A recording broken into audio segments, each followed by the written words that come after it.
Merci de votre attention, madame, monsieur. Dans l'actualité ce mardi, la gestion des finances publiques au premier semestre 2016. L'inventaire a commencé depuis ce matin. Plusieurs départements ministériels sont concernés. L'exercice devrait permettre d'ajuster les réformes pour une meilleure atteinte des objectifs. Le sommet de Lomé sur la sécurité maritime, jour J-32. On s'intéresse ce soir aux actes illicites en mer. Quelles sont les dispositions prises par le Togo? Ce sera le dossier de cette édition tout à l'heure. Enfin, ouverture ce mardi de la 10e édition du championnat militaire et paramilitaire de taekwondo. C'est le terrain de basketball de Lomé qui accueille la compétition pour 2 semaines. 13 régiments se mesurent les muscles. Voilà, madame, monsieur, le sommaire. Bienvenue, voici le journal. Bonsoir à tous. L'actualité ce soir est d'abord la gestion des finances publiques soumise depuis ce matin à une évaluation, un exercice commandé par la mise en œuvre des réformes engagées. Plusieurs départements ministériels sont concernés. C'est en fait un travail d'ajustement en vue de l'atteinte des objectifs. Sonia Médico, Chassim Nabaga. Le ministère de l'Économie et des Finances évalue la mise en œuvre du plan d'action de la réforme de la gestion des finances publiques et des réformes au sein des autres départements ministériels. Il s'agit d'une exigence de la stratégie des réformes adoptée par le gouvernement en 2010 pour assainir la gestion des finances publiques afin de mieux mobiliser les ressources et de les repartir de manière efficiente pour satisfaire les besoins de plus en plus croissants. 2 revues sont prévues chaque année. La présente revue couvre les 6 premiers mois de l'année. Nous avons toujours les besoins. Et il faut faire des infrastructures, il faut améliorer la condition de vie des populations. Donc, nous avons besoin des ressources. Donc c'est pourquoi il y a les réformes sur la mobilisation des recettes. Et si on mobilise, il faut aussi savoir comment gérer ces recettes-là. Donc il faut améliorer aussi le système de gestion des recettes. Et c'est pourquoi nous sommes en train d'aller vers des budgets. On a des budgets aujourd'hui, budgets moyens. On est en train de voir des budgets programmes pour pouvoir embrasser des domaines particuliers et mettre l'accent sur ces domaines-là, surtout pour l'amélioration des conditions de vie des populations. L'exercice va consister en la présentation de l'état de mise en œuvre au niveau de la décentralisation financière et accompagnement de la décentralisation, la mobilisation des ressources, la programmation, l'exécution et la gestion de la trésorerie, le renforcement du contrôle, l'informatisation des services financiers, les marchés publics et l'amélioration du système de comptabilité de l'État. La tâche est complexe et le Togo se fait accompagner par des partenaires comme le FMI, la GIZ et l'Union européenne. Il y a toute une série de standards internationaux au niveau de la gestion de finances publiques. Il y a des nouvelles directives de UEMOA que le gouvernement doit mettre en œuvre.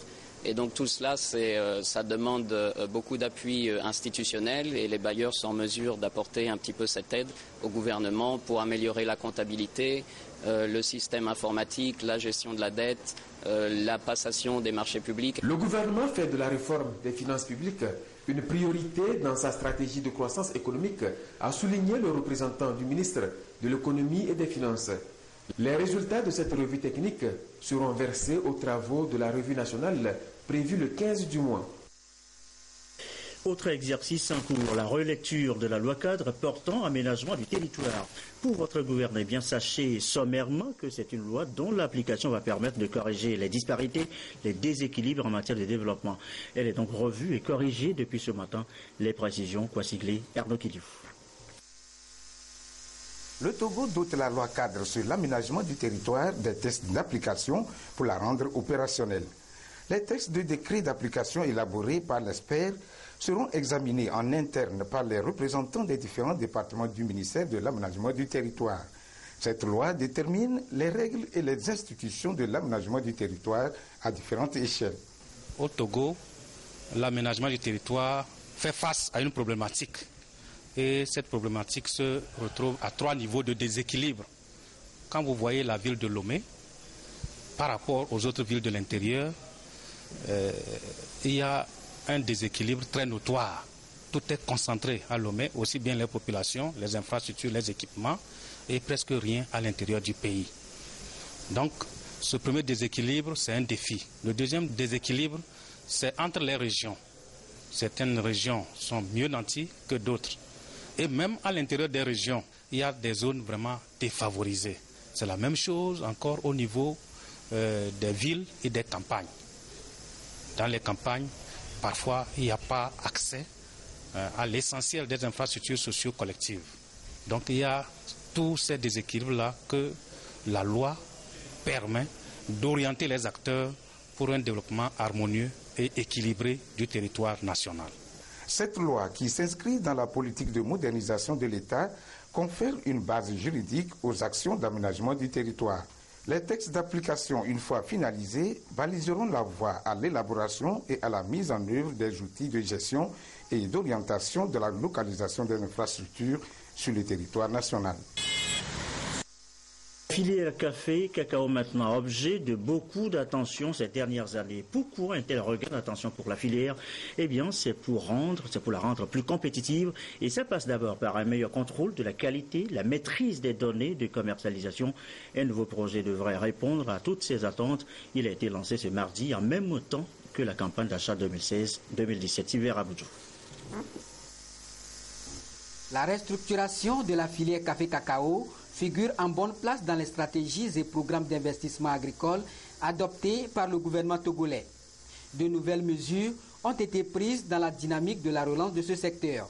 Le projet d'appui à la qualité et à la maîtrise des statistiques de commercialisation des produits de rente est par exemple une approche participative qui s'inscrit dans la démarche qualité et productivité. Une démarche qui exige le respect de certaines normes pour un contrôle de qualité au niveau de la chaîne de production.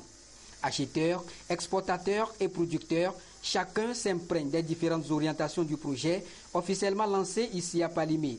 Il devra contribuer à l'amélioration du rendement et gérer une plus-value au bénéfice des producteurs. Les produits qui vont quitter depuis l'intérieur seront contrôlés par nos agents de contrôle de qualité, bien suivis. Arrivés à Lomé, ces produits seront revus pour voir si ça répond aux normes de qualité internationales avant de pouvoir commercialiser. C'est pour permettre aux opérateurs ou bien aux exportateurs du café cacao pour mettre sur le marché mondial un produit de meilleure qualité. La mise en œuvre de cette nouvelle politique est de permettre au Togo d'être plus compétitif sur le marché international. Et pour y arriver, le Togo se doit de doubler ses performances en vue de relever des défis liés à la faiblesse des rendements et à la reconstitution des plantations pour une exploitation optimale des cultures. Le gouvernement togolais a pris l'engagement de mobiliser toutes les expertises au niveau national, mais aussi de mobiliser les expertises internationales pour que la forte croissance qui est notée jusqu'à ce jour puisse véritablement être soutenue. Le lancement officiel du projet coïncide avec le coup d'envoi de la campagne de commercialisation du café cacao pour la période 2016-2017. L'enjeu de cette saison reste la maîtrise du marché pour pouvoir tirer les avantages liés à la filière par tous les acteurs de la chaîne d'approvisionnement. Cette campagne entend limiter certaines dérives relatives aux circuits illicites de commercialisation et aux surenchères. J'espère pour ma part que tous les acteurs des filières café et cacao présents ici seront attentifs aux enseignements qui seront délivrés au cours du présent lancement pour appliquer les bonnes pratiques agricoles, les bonnes pratiques commerciales et les bonnes pratiques d'entreposage en vue de réglementer la commercialisation. Il me paraît important de rappeler que l'activité humaine en général et toute activité commerciale en particulier ne peut se développer efficacement sans le respect des pratiques, des règles et procédures qui s'imposent aux uns et aux autres. L'aboutissement de cette initiative est de mettre tous les acteurs de la chaîne à contribution pour non seulement œuvrer en synergie en vue de la relance de la filière café-cacao, mais surtout solliciter l'appui des partenaires au développement pour accompagner le Togo dans cette nouvelle donne. Un moment sur cette filière café et cacao. Son apport au PIB reste non négligeable. Cependant, les tentatives de relance de la filière ne prennent pas comme le souhaitent les acteurs. Plusieurs facteurs constituent des goulots d'étranglement, le climat, la vieillesse des verges et j'en passe. Question ce soir, comment surmonter ou contourner toutes ces difficultés, les contraintes? Quelle est la trousse à clé? Nous posons la question. Élément de réponse, Sylvain Raboudjou. Les aléas climatiques, la dégradation et le vieillissement des vergers et bien d'autres facteurs constituent des menaces permanentes auxquelles sont confrontées les plantations de café-cacao. Chaque année, les plantations subissent de fortes perturbations, entraînant une faible productivité. De 2011 à 2015, la production moyenne a tourné autour de 8 400 tonnes de café et 9 000 tonnes de cacao, soit une légère hausse, respectivement de 10% et de 5,6% par rapport à la période 2005-2010. Des statistiques qui démontrent à suffisance les défis à relever dans le secteur. Ça commence d'abord par la sensibilisation du monde paysan. Ils ont déjà l'expertise, mais il faut les remotiver puisque par le passé, il y a eu un relâchement en fait, des acteurs qui accompagnaient ce monde paysan. Mais aujourd'hui, vous avez compris qu'il y a une volonté politique qui est manifestée en créant ce cadre institutionnel dont on entend parler, le PENIASA à travers le PASA, ainsi de suite. Donc tous ces organes-là contribuent à créer les conditions permettant justement de relancer la culture du café et du cacao. Nous avons aussi en fait un autre programme, celui de développer en fait les champs semenciers qui permettront bien entendu d'avoir des produits adaptés, résistants aux maladies également, permettant justement d'accroître la production. La mobilisation des producteurs ainsi que l'introduction de nouvelles variétés sont aussi des axes prioritaires qu'envisagent les acteurs pour relever certaines contraintes et relancer la dynamique de la production. Il y a une variété hybride qui est ainsi court, parce que plus le cycle est court, plus nous avons toutes les chances d'avoir des produits de qualité. Et nous avons des sols appropriés également. Malgré les difficultés auxquelles nous sommes confrontés, nous nous sommes rendus compte que nous devons toujours préserver la qualité. Même sur le plan international, nous sommes reconnus comme tels. Quels que soient les concours auxquels nous participons, le Togo sort toujours vraiment parmi les meilleurs. C'est la preuve que quelque part, il suffit de mettre la motivation, de créer le cadre et on y arrive. Faire de cette filière un levier de développement économique reste un engagement auquel s'attellent les différents acteurs du secteur. Au Togo, la production du café cacao occupe un peu plus de 30 000 producteurs et fait vivre plus de 250 000 personnes et a une part non négligeable dans le PIB du pays. Et nous citions tout à l'heure le climat comme un goulot d'étranglement, le climat précisément. On en parle encore ce soir avec la Semaine européenne du climat lancée ce mardi même chez nous par l'Union européenne. L'idée eh bien, c'est de rester dans la dynamique de l'accord de Paris à la COP21. Modeste Aguidi et Demsoussoukwa pour les précisions. L'Union européenne soutient l'accord de Paris issu de la COP21 et reste dans la dynamique de sa ratification rapide par les États. Les partenaires européens lancent ainsi à travers le monde la Semaine européenne du climat. Au Togo, c'est à la délégation de l'Union européenne que l'information a été portée à la connaissance des journalistes. La Semaine de la diplomatie verte, comme appelée ici, va permettre de mener des actions concrètes en vue de la promotion des énergies renouvelables et de la sauvegarde de la planète Terre. Vous savez que pour rendre opérationnel l'accord de Paris, il faut que 55 États ratifient et que ces 55 États représentent au moins 55% des émissions. Et voilà, dans cette dynamique, on a au niveau européen créé cette Semaine européenne du climat. Et au Togo, précisément, il va y avoir des tables rondes, il va y avoir des projections de films, il va y avoir des formations orientées vers les médias. L'Europe estime que les grands pollueurs doivent revoir leur comportement et être solidaires avec les pays moins industrialisés qui subissent les effets du changement climatique. Quand l'Union européenne fait cette idée des choses au Togo ou dans des pays en développement, on le fait aussi par égoïsme, pas seulement par solidarité. Par solidarité parce que nous savons polluer, nous avons été dans le passé des pollueurs, donc on sait bien que nous devons accompagner les pays en voie de développement. Mais aussi par égoïsme parce que, comme je viens de dire, le changement climatique, ce n'est pas une chose qu'on peut confronter d'une manière individuelle. Les diplomates européens ont salué la ratification le 3 septembre dernier de l'accord de Paris par les États-Unis d'Amérique et la Chine, deux gros pollueurs. Le Togo est victime du changement climatique à travers l'aléa des saisons qui accélère la dégradation des sols et augmente les risques d'inondation. Un appel est lancé aux acteurs étatiques et non étatiques en vue de relever ensemble avec l'Union européenne le défi du moment. Et voilà qui nous amène à évoquer un autre sujet d'actualité. Nous l'annoncions en titre tout à l'heure, la sécurité maritime. Le sommet de Lomé, c'est maintenant dans exactement 32 jours. Ce soir, les actes illicites en mer, c'est notre préoccupation encore plus. Les dispositions prises par l'État togolais, c'est le dossier de cette édition et c'est notre long métrage, dossier signé Adolphe Paca.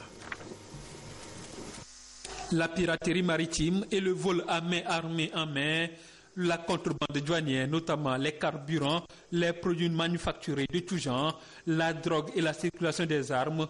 Tout ceci ajouté à la pêche illicite et non déclarée et à l'immigration clandestine. Voilà le lot des actes illicites qui ont rendu instables les eaux du golfe de Guinée ces dernières années, avec des conséquences fâcheuses sur l'économie des pays de la sous-région. Ces actes illicites perturbent la liberté de la navigation et freinent l'économie de la sous-région, dont notre pays. Lorsque la piraterie sévit dans une région, les bateaux sont en insécurité. Les bateaux qui s'aventurent dans ces zones insécurisées voient leur assurance plus élevée parce qu'ils vont dans une zone insécurisée. Les équipages demandent aussi un salaire élevé parce qu'ils vont dans une zone insécurisée. Le commandant de bateau, lui, il accélère aussi la vitesse lorsqu'il est dans une zone insécurisée pour échapper aux pirates. Cela se traduit par quoi? Par une consommation excessive du carburant. Le résultat en définitive, c'est quoi? Il y aura un surcoût sur les marchandises débarquées et au finish, qui paye? C'est le consommateur. Maintenant, si le bateau va débarquer dans un autre pays parce que chez vous, il y a l'insécurité, qu'est-ce qui va se passer? Il y aura toujours un surcoût lié au transport de ces marchandises de ce pays vers le pays destinataire. C'est donc l'économie nationale qui paie le lourd tribut. Commencé timidement sur les côtes somaliennes et de la mer Rouge, le phénomène est aujourd'hui remarquable dans le golfe de Guinée. Entre 2011 et 2013, le Togo, qui était exempté de tous ces maux, a connu 8 attaques. Toutes ont été habilement contrées par la marine nationale. Pour lutter contre ces trafics, il faut disposer des capacités et des aptitudes qui se déclinent en termes de moyens et du savoir-faire du personnel. En termes de moyens, le président de la République, son Excellence Paul Sosum Yasingbe, a commandé 2 patrouilleurs de haute mer de dernière génération, très endurants, qui sont capables de patrouiller dans tous les espaces togolais. Et aujourd'hui, tout se passe bien en ce qui concerne le contrôle. En tous les cas, quelle que soit votre capacité, il faut coopérer avec tous les autres pays. Parce que tout seul, c'est difficile de gérer, car le phénomène, n'est-ce pas, de piraterie, d'actes illicites, ça, c'est une criminalité internationale. C'est pourquoi son Excellence, Faure Sosum Yasingbe, a proposé à ses pairs un sommet des chefs d'État sur la sécurité maritime et le développement en Afrique, pour régler cette question de sécurité en mer et booster l'économie africaine. Le Togo ne baisse pas la garde en ce qui concerne les dispositions sécuritaires, surtout quand il s'agit d'établir la sécurité de l'État en mer. C'est en ce sens qu'un centre opérationnel bien équipé à la Marine nationale veille 24/24. Mais avant tout, pour le capitaine de vaisseau Neo Takunyadi, c'est une affaire de tous. Pour cela que nous invitons toute la population ayant connaissance d'un acte illicite de bien vouloir appeler le numéro 110 de la Marine nationale pour des interventions ou d'autres services compétents. Le 110, c'est un numéro vert et disponible donc pour une franche collaboration entre la Marine nationale et la population en vue de traquer d'éventuels fauteurs d'insécurité dans les eaux togolaises.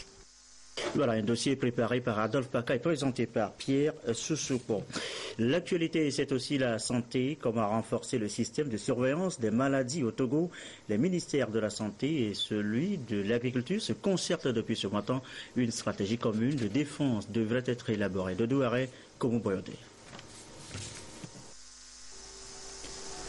Comment parvenir à juguler les maladies aussi bien animales qu'humaines à temps réel pour éviter qu'elles ne soient épidémiques au Togo? La question est au centre des préoccupations des autorités togolaises dans cette dynamique, soutenue par la Banque mondiale qui se souvient encore des ravages de la maladie à virus Ebola, de celle récente du virus de Lassa. Il faut alors les actions concertées entre les agents de la santé et ceux du département de l'agriculture. Lorsque on regarde un peu notre environnement national, chaque partenaire est dans son coin, chaque secteur ministériel mène ses activités sans regarder ce que l'autre fait.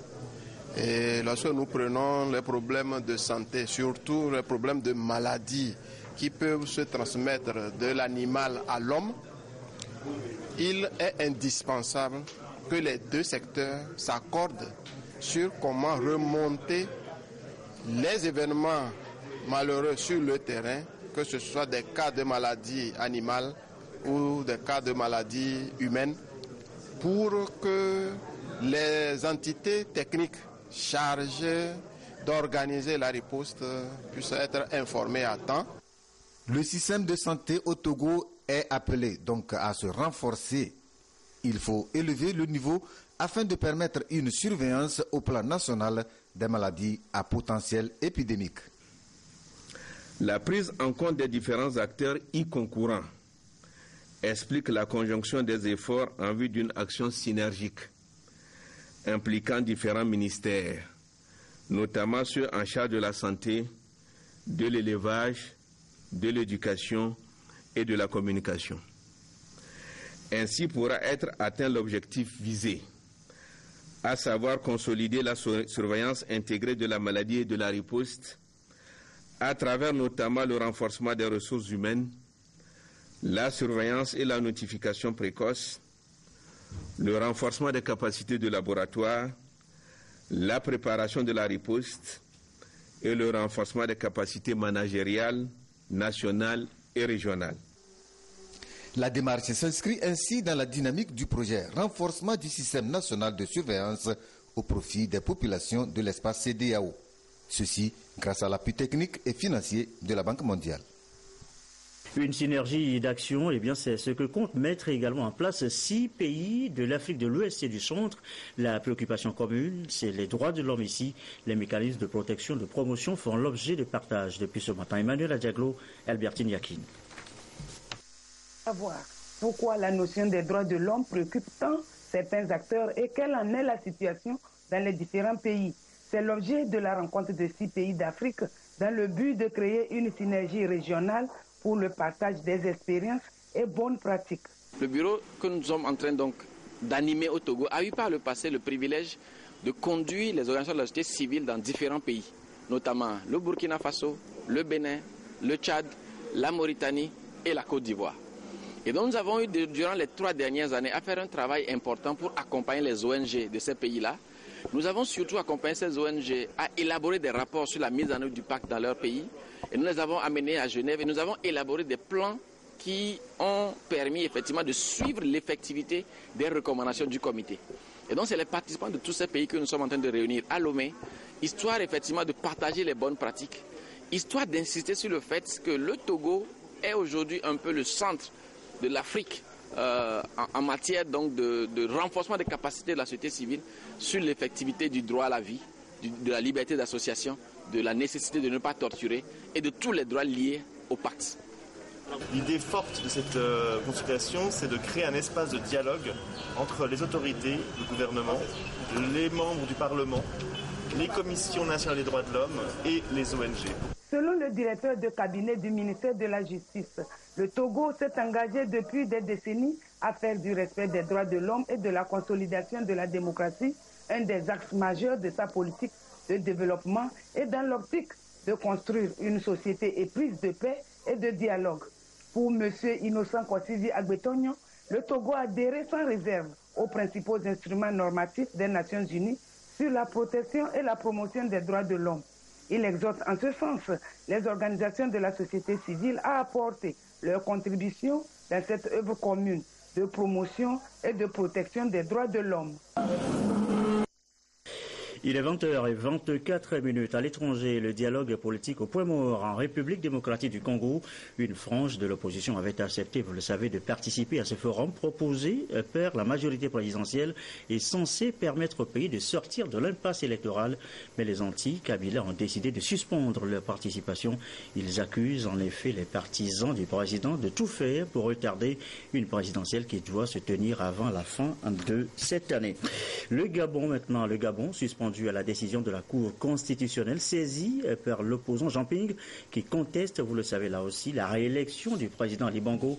En attendant le verdict de la Cour constitutionnelle, retour sur les violences post-électorales avec ces témoignages recueillis à Libreville. Regarde. Vendredi, après les émeutes, oui. À Libreville, les vidéos des événements circulent très peu. Les réseaux sociaux sont coupés. Ils ont tiré à balles réelles. Après, ils vont tirer. Celle-ci montre un jeune mort dans un quartier. Quelques personnes ont tourné avec leur téléphone pour garder des preuves, disent-ils. Il était juste là. Et là, on était obligé de mettre la terre là pour cacher le sang. Selon eux, la garde républicaine, la GR, est impliquée. Ils voulaient reprendre le corps. Ce jeune est mort un matin en plein jour. Ce récit, ils sont plusieurs à nous l'avoir raconté, à avoir vu. Et il faut plonger dans les ruelles pour trouver le témoin le plus proche. Il y a une voiture qui gare depuis là-haut. Certaines personnes sont descendues de cette voiture armées, commençant à fusiller de part et d'autre. Son neveu n'a pas pu s'échapper. Ils l'ont vu par l'arrière, en courant. Moi, je pense que quand on tire sur une cible en plein mouvement, il faut vraiment avoir de l'expérience pour que la balle puisse lui toucher en plein dans le nuque. La famille l'emmènera elle-même à la morgue, celle de Gabosep. Au moins 5 tués par balle ont été recensés ici. Mais comment et par qui? Très difficile de répondre. Surtout quand les informations ne sortent pas, comme dans l'autre grande morgue, à Kasebga. Depuis 12 jours, l'entrée est systématiquement refusée aux journalistes. Je voulais voir si on pouvait voir le registre, si vous aviez les chiffres. C'est dimanche. On ne peut pas, nous on n'est pas responsable de la société. On ne peut rien autoriser ici. Là, ici, c'est comme à Gabosep, vous avez beaucoup de corps? Non. Oh non. Ça c'est varié ici. Seules quelques familles ont pu y pénétrer. Une femme cherchait son fils depuis 10 jours, depuis la fameuse nuit des émeutes. Quand elle a appris sa présence à Kasebga, elle a dû lutter pour l'identifier. J'étais obligée de m'enrouler par terre et quand j'ai commencé à crier, c'est là où le directeur il a fait appel à ses brancardiers. On a tiré son corps, on lui a mis une balle ici, c'est sorti là. Que s'est-il passé? Où est-il mort? Encore une fois, les récits se rejoignent. Cet ami est le dernier à l'avoir vu vivant, près du quartier général de l'opposant. Quand ils ont commencé à tirer, on essayait un peu de les se regrouper dans le QG. Ce sont des gars cagoulés qui sont venus vers les 1h, 2h, parce qu'ils sont arrivés en Mercedes noire, 2 Mercedes noirs, je me rappelle encore. On est 2 Mercedes noirs, ils sont arrivés, ils ont garé, j'ai plus vu copain à ce niveau-là. J'ai plus vu. Dans ce quartier d'1 km² à Libreville, nous avons dénombré 3 morts lors des événements. Autant que le chiffre officiel du gouvernement dans tout le pays. Alors combien reste-t-il d'histoires comme celle-ci ? Retour chez nous et dans le reste de l'actualité du sport, du taekwondo. Pour au moins 2 semaines, le championnat militaire et paramilitaire de la discipline a débuté ce mardi. 13 régiments vont se mesurer. L'ouverture a été présidée par le ministre Guy Madjé Lorenzo.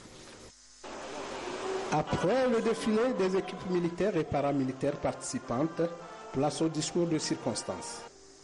Le colonel Malana Dolama, chef-corps du RCGP, unité organisatrice, le représentant du chef d'état-major des FAT, le colonel Komlan Adjitoun, l'ambassadeur de la République de Corée au Togo et le ministre en charge des sports Guy Madjé Lorenzo ont tour à tour prôné la discipline et le fair play au cours de cette compétition. Ils ont tous rendu hommage au chef de l'État, chef suprême des armées, pour l'attention qu'il accorde au sport militaire et paramilitaire. La culture transcende les barrières et les frontières. La preuve en est encore apportée ce matin, puisque c'est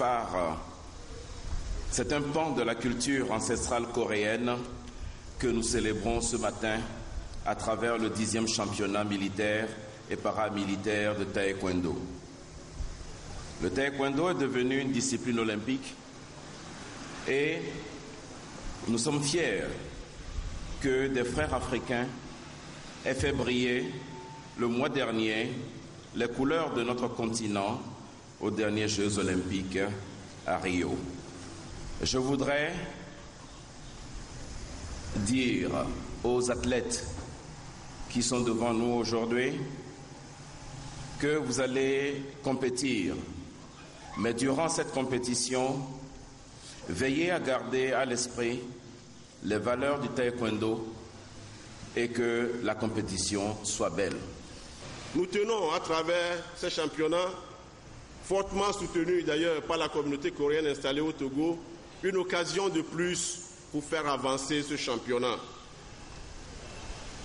Les prochains jours offriront aussi à chacun de nous l'opportunité d'acclamer ceux qui défendent nos couleurs, de célébrer tous les sportifs qui se distingueront dans les duels, de chanter la fraternité d'armes et de faire progresser la pratique du taekwondo au sein des forces de défense et de sécurité.